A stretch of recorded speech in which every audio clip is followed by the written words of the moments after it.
Even the smallest buildings acutely impact the environment and the life of the people around.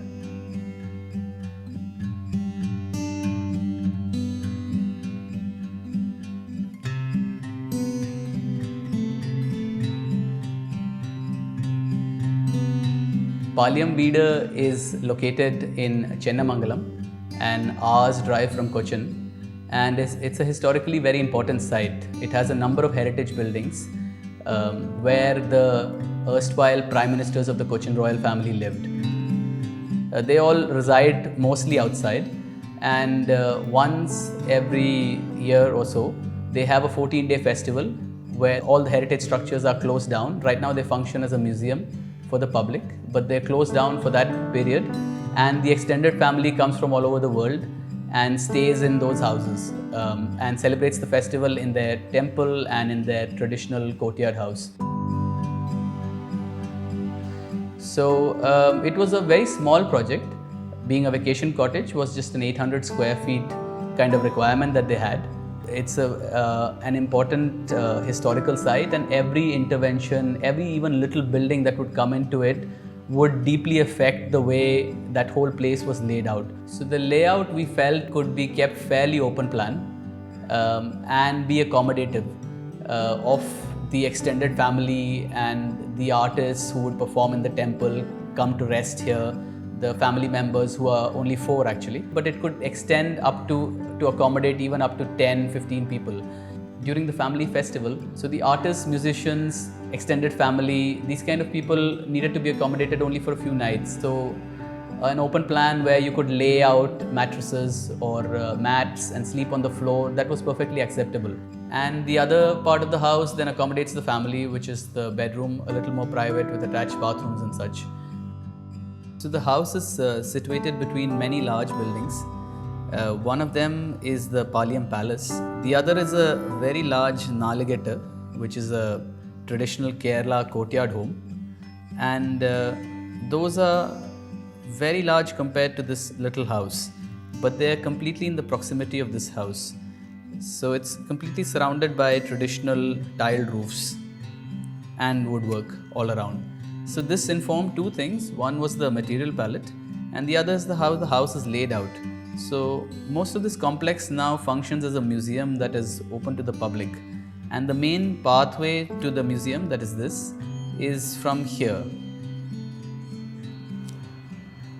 And that goes in from here.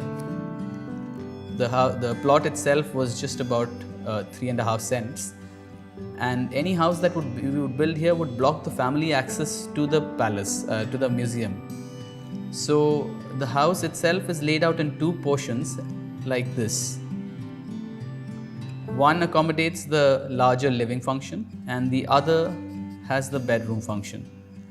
And in between, the pathway is open on both sides in a way that it can also connect to the museum. The whole structure on 2 ends is enclosed by a gable wall where our sloping roof comes, and that defines the extent of the sloping roof. Here we have smaller divisions of walls, and the edge is a wooden grill which sort of dematerializes that whole solid structure a little bit. So the wooden grill goes and wraps around these fronts. The wooden grill is a very common device used in traditional kitchens and such. Here on the west side, then we have 2 enclosed bedrooms, and on here we get a large open plan layout where we can lay out the kitchen, the dining, the living, and so on. And the passage in between, which is actually oversized, is marked by sort of almost railway sleepers kind of inlay done in black marble.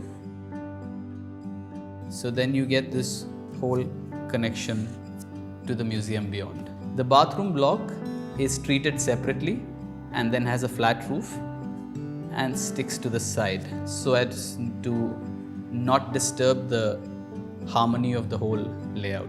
Traditional Kerala architecture has always been very austere. That's partly because of the way of life here and also the limitation of resources. So mostly we've been building with laterite stone, especially in the coastal areas, not of great quality, but of wood of very good quality. So mostly the roof is what informs the whole structure. If you see traditional settlements and layouts from above, you can tell the way of life just by how the roof turns and twists. In Palyam, we wanted something that wasn't out of place but held its place. Traditional building in Kerala would have a hipped roof.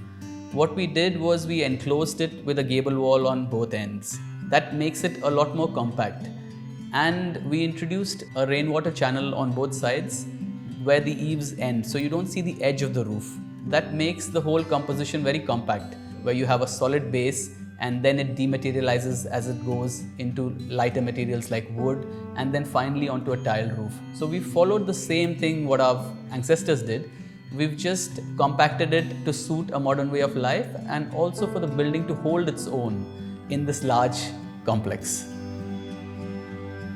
The house is north and south facing, so the major source of light comes from there where the sun's not too harsh and it's filtered in through those wooden grills that we have wrapping around the whole facade. Then towards the east we have a few bay windows, but those actually came a little later in design. We had provided for a couple of seating, but the client requested more, and with the really tight size of the setback and the size of the house, there was no place left. So we literally had to project our seating out of the house, is how those bay windows came about.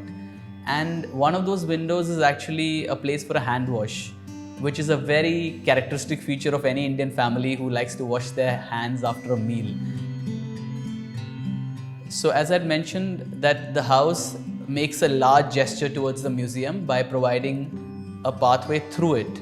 We have glass tiles on top, strategically placed over that pathway, which bring light in as the sun moves from east and west, and they highlight that path through the house.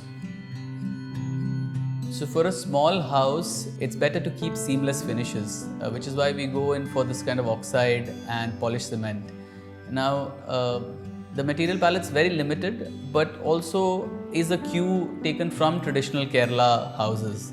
The wood, for example, that we've used is all jackfruit wood, which is very specific to Kerala. But it's not cut from a tree instantly, it's all salvaged wood. This we've mixed a little bit with the common red MDF that's found. Now, when you have an old wood like that and the MDF, those sort of don't gel that well together, but as soon as you polish it, we get a surface like that and a surface like that, which then blends very well for any kind of doors, windows and such, where one of them becomes the frame and the other is the infill panel. It's a port area, and close by there are many places where you can salvage old wood. That lasts very well and is weathered, so we are able to put it for an external, semi-external and internal use. Also, jackfruit wood doesn't have too many grains in it, so it doesn't distract from the elevation that we want to give this sort of seamless finish to. The roof structure is a traditional Mangalore roof of clay tiles, but we've used clay tiles with a double gutter which assists in the rainwater flow.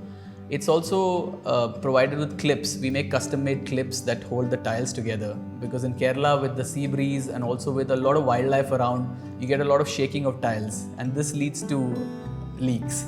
So we are very conscious about that, of having a very good roof build up with insulation, with double waterproofing and these kind of things that we want to integrate and make these tiled roofs actually very appealing to a large section of the population, which is not the case right now and is getting replaced with concrete roofs. So we have two angles that form a sort of T-section that are jointed in the middle, then a spacer in the middle that rises from there, and our battens are held like that. So in between this gap, we get a nice air gap where we can put insulation, where we can put our waterproofing, seal the corners, and on top then we can start putting tiles. Also at the bottom it gives a nice groove finish as opposed to the traditional box sections of steel that are used to replace the wooden rafters.